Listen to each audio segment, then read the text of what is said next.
আসসালামু আলাইকুম। নতুন বছর সবাইকে শুভেচ্ছা জানাচ্ছি। অনেকেই হয়তোবা আজকের দিনে অনেকের পাখি মারা যাওয়ার সম্ভাবনা থাকে, কারণ যেহেতু আমাদের নতুন বছর ঢুকে যাচ্ছে। তো দেখবেন যে 12টার পর থেকে কিন্তু আমাদের এখানে আতশবাজির এত আওয়াজ, অনেক সময় হয় কি এইটাতে পাখিগুলো স্টক করে ফেলে। তো এটার জন্য আমাদের প্রথমত যে কাজগুলো করতে হবে, বরাবর 12টার দিকে বা 12টা বাজার আগেই কিন্তু আমাদের পাখির রুমের সব লাইট জ্বালাই রাখতে হবে।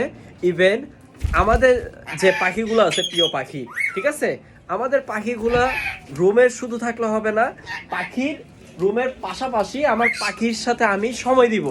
এই যে আমি এখন আছি, ঠিক আছে, আমি যখন আমার এই রুমে থাকবো, যতক্ষণ আমি লাইট জ্বালাই আমার পাখিদেরকে দেখবো, ঠিক আছে, আল্লাহর রহমতে কোনো রকম কোনো আমার পাখির উপরে এফেক্ট আসবে না। ইভেন একটা পাখিরও কোনো ক্ষতি হবে না।